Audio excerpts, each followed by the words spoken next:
Hey guys, Chris here with Tech for the Masses, and today I figured I'd share some of my opinions and thoughts about Google's upcoming mid-range device, the Pixel 4a, which is slated for release sometime in early to mid-May.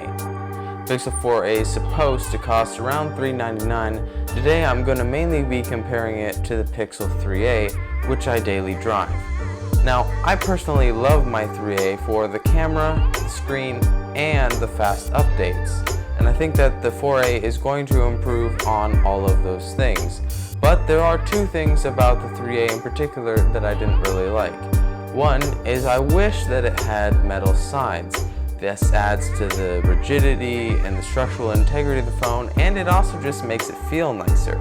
The 4a probably will have this, and the reason I say this is because today a leak was released of an eBay listing showing a back panel for the 4a, and the only reason there would be a back panel is if there are metal sides, because you can't bond the plastic back to the metal sides. Now, as I said before, I do love the screen on my 3a, however I do wish that the bezels were a little bit smaller, although I would rather have a higher quality screen than have some notch or hole punch. Now, what do I mean by that? Well, I would rather have an OLED or higher resolution display than a lower resolution LCD. Now, the OLED, it just makes everything you do on your phone so much better. You know, watching movies, just being in the settings with dark mode turned on, you know, you get those perfect black levels. And of course, having the full HD display is nice. Now, the 4a, I'm thinking that it's going to have an LCD screen.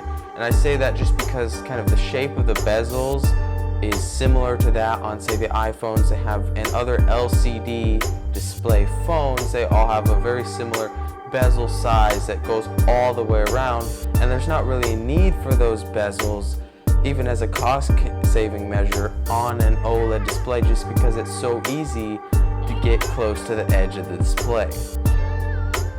Now, the camera part is, of course, a large part of any Pixel phone, right?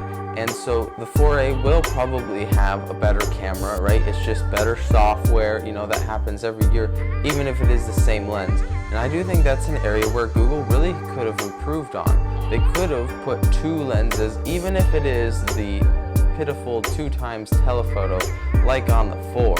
It would have been a lot better if they'd at least included a secondary lens, right? Because then in the camera department, there's no real reason for me to update. Now, granted, you do get those dual exposure controls in the stock camera app, but you can just as easily go and download an app like I'm using now, Open Camera.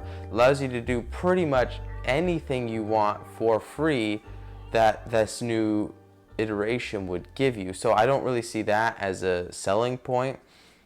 Also, you're not going to be able to record at 4K 60 FPS, which again is like kind of stupid. Come on, Google, get with it. And then, you know, I think if they had included an ultra wide, and I know we said this about the Pixel 4, the standard one, but if they included an ultra wide, that would have made their cameras so much more versatile. And of course, compared to a lot of other budget phones in this price range, right, a lot of them are going to have multiple lenses. Now, their software isn't going to make the images look as good. The image processing is not going to be as good. But most people might still want to choose those, since it at least gives them more options. Yes, the photos might not be as perfect, but most people are just posting their photos to social media and they just want to be able to get the shot. Just so long as it looks decent enough, they want to be able to get the shot. Now, I personally prefer the detail, but for most people, I feel like Google's going to be missing out on some potential buyers because they're not going to have all those lenses. Now, another big part of the Pixel line is the software, right? Get that stock Google experience. And of course, on the 3a, it's still going strong. I still have at least 2 more years of updates. I'm currently on Android 10.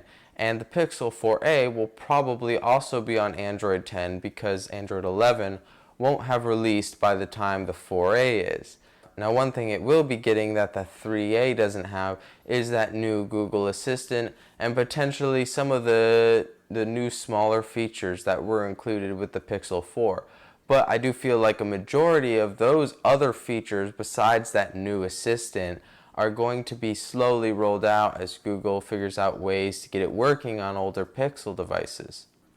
And finally, I just want to take a second to talk about how this thing looks. Now, the 3A kept the same unique design that the 3 and earlier had, with kind of that glossy top and then that matte bottom, and that kind of helped with your grip and just fingerprints, and it made the phone feel quite honestly like it was a glass back. It was very hard to tell the difference because of that matte back.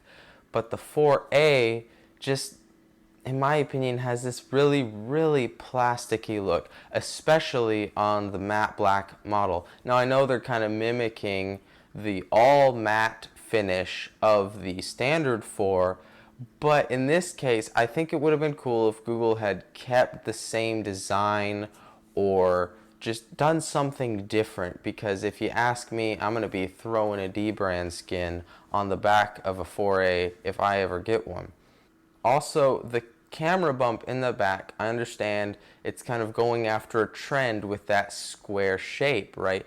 But on the other hand, it's like, well, that's completely useless. Okay, at least with the 4, it had some purpose because there's another camera lens and they were just doing a different shape. That's okay. But why take the standard circular lens that's small, not a big bump on the table when you lay your phone down flat?